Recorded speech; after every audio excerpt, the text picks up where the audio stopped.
Salut et bienvenue au Yoga Basics d'aujourd'hui. Nous allons travailler Bakasana et regarder les différentes astuces qui vont faire toute la différence pour te faire monter dans cette posture en toute sécurité.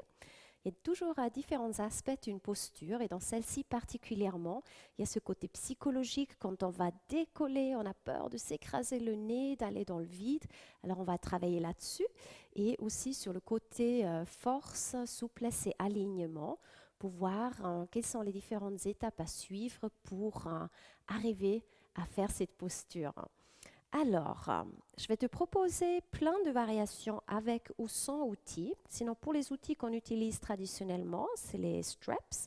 Tu peux aussi prendre une simple ceinture ou un foulard où tu fais un nœud dedans. Sinon, un yoga block est très utile aussi. Puis un coussin, ça ne doit pas nécessairement être un comme celui-ci. Tu peux aussi prendre une couverture roulée ou un coussin que tu trouves, que tu peux superposer sur quelque chose. Ça peut très bien faire l'affaire aussi.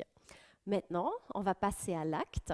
Alors toujours quand tu travailles une posture sur les mains, ou en général les inversions ou équilibres sur les mains, c'est important de porter de l'attention à la ceinture abdominale, alors de faire quelques exercices pour la renforcer. Pour Bakasana, un exercice que j'aime beaucoup, c'est celui-ci. C'est comme pour faire les abdos, mais yogi style ou Bakasana style. Tu t'allonges sur le dos, genoux vers la poitrine. Tu peux les garder à la largeur des épaules. C'est important pour après. On veut retrouver déjà cet alignement ici. En gros, on va copier la posture, mais à l'envers. Avec une inspiration, tu lèves les bras et à l'expiration, tu lèves le haut du corps et tu essaies de toucher entre triceps et genoux. Inspire, reviens et à l'expiration, remonte. Genoux, triceps en contact. On va encore faire 3.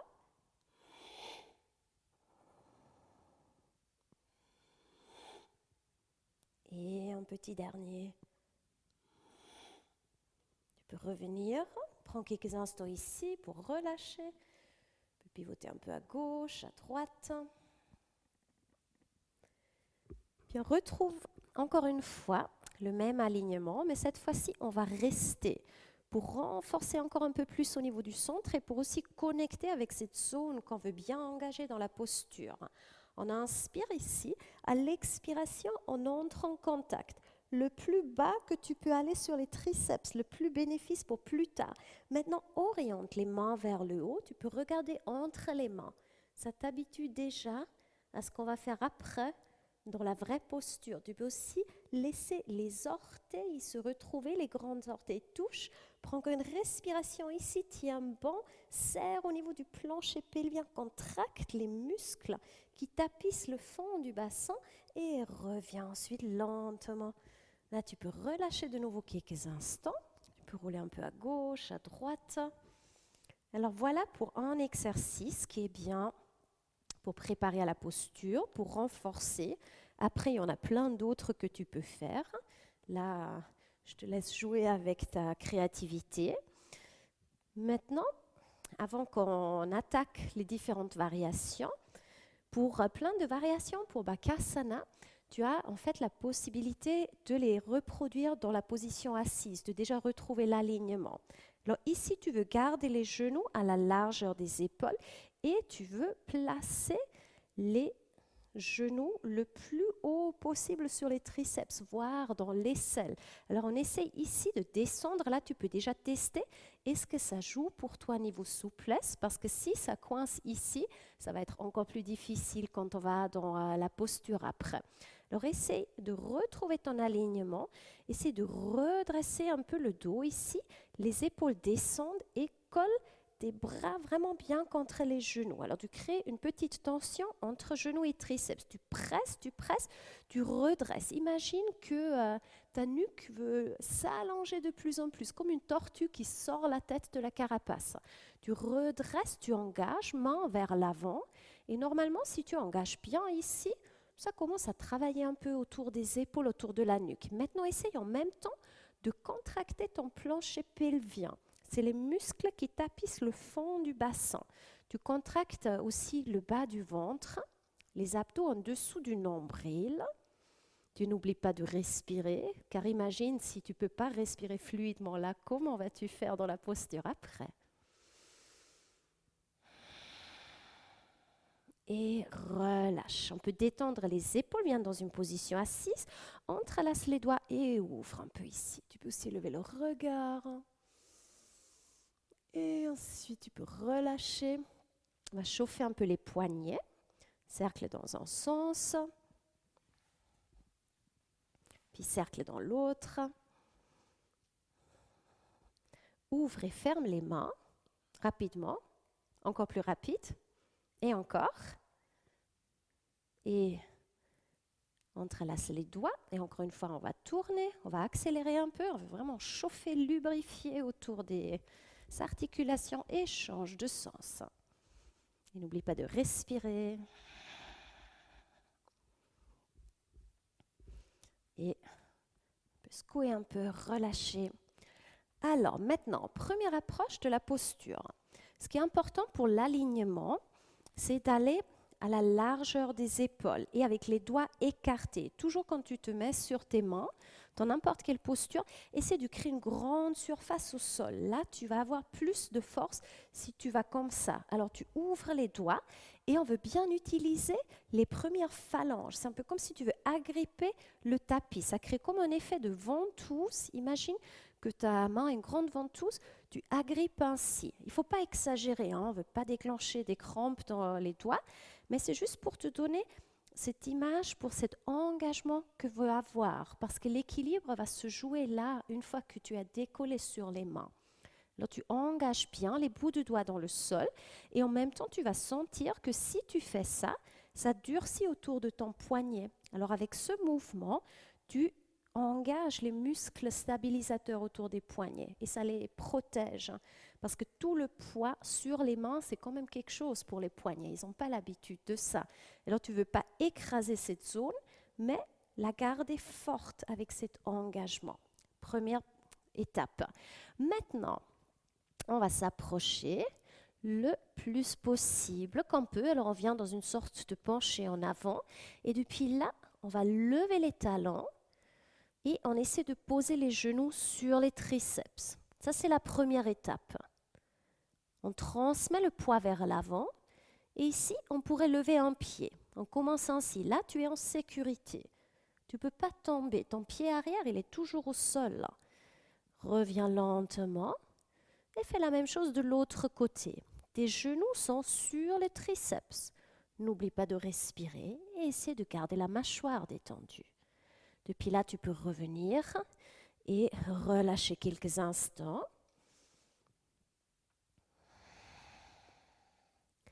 On va maintenant passer aux différentes étapes avec les outils avant de revenir vers le travail sans outils. Alors, si tu es dans le groupe qui a un peu peur de s'écraser le nez, tu te crées un petit espace de sécurité avec un coussin ou plusieurs. On peut aussi prendre un yoga bloc, poser un coussin dessus. Substitut de bloc peut aussi être un grand livre. Coussin dessus. Prends ce que tu as à portée de main. Il faut prendre la bonne distance. Ici, la tête, elle peut bien atterrir au cas où. Même départ, doigts écartés. Agrippe le sol avec les bouts de doigts. Lève le bassin, genoux sur les triceps. On commence à transmettre le poids sur les mains. Très important, on ne saute pas. C'est une transition de poids. Et si tu veux, tu pourrais même aller poser la tête et maintenant essayer de lever les deux pieds. La tête est juste un support en plus. Ton poids principal, il est sur les mains. Encore une fois. Pose les genoux sur les triceps le plus haut possible, tu vois, enlève bien les talons pour créer de la hauteur. On veut arriver du haut dans la posture et pas depuis le bas.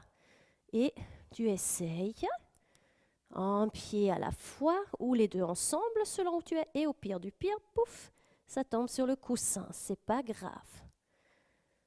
Voilà pour la première variation.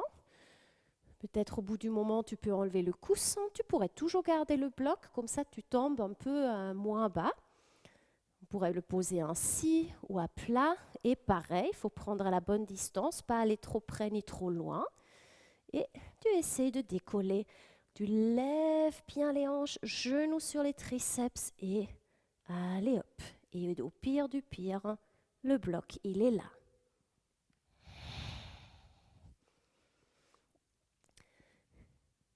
Si ce qui te bloque dans la posture, c'est plutôt que tu n'as pas encore la force dans les bras, que les bras veulent toujours s'échapper vers le côté. Parce qu'il faut quand même une certaine force pour serrer les coudes vers la largeur des épaules. Tu pourrais t'aider avec une sangle ou autre chose qui peut faire l'effet similaire. Et tu la places autour de tes bras. Tu as réglé ta sangle à la largeur de tes épaules pour de la même façon entrer dans la posture. Tu marches en avant, lève les talons, concentration sur les mains, ancrage, genoux sur les triceps. Et là, ça tient tout seul. Essaie d'aller jusque là où tu peux. Tu peux très bien travailler avec un pied à la fois.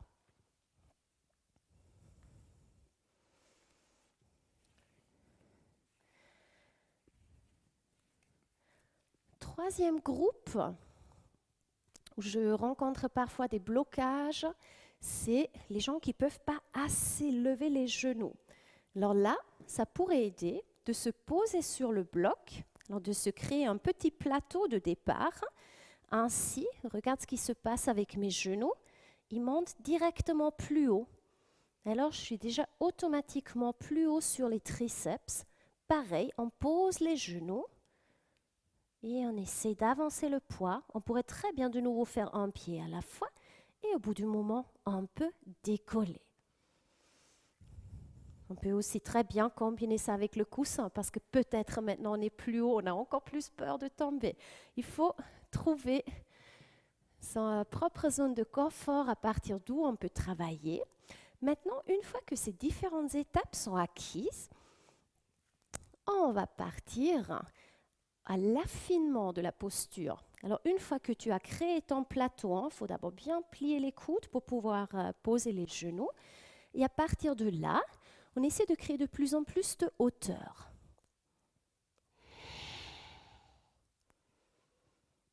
On travaille les petits détails, les grands orteils ensemble. On essaie de lever le regard et de tendre les bras, d'arrondir le dos. On contracte les abdos, on essaie de lever la posture de plus en plus haut. Et on n'oublie pas de respirer.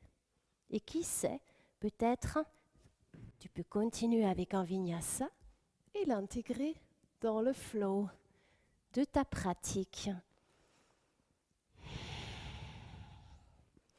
Mais ça, c'est un autre chapitre. Alors j'espère t'avoir donné des petites astuces à travailler. Comme pour chaque posture, la clé est dans la répétition, persévérance, il faut vraiment y aller encore, comme apprendre à faire du vélo. Un jour, le déclic est là et ça devient facile. Si le cours t'a plu, merci de le liker et n'hésite pas à t'abonner à ma chaîne, comme ça tu es au courant des futurs cours. Et au cas où tu veux mettre en pratique ce que tu as appris, tu peux cliquer sur le lien ci-dessous qui t'amène sur mon site internet et là tu trouveras plein de vidéos de pratique. Merci d'avoir été là et à la prochaine. Namasté.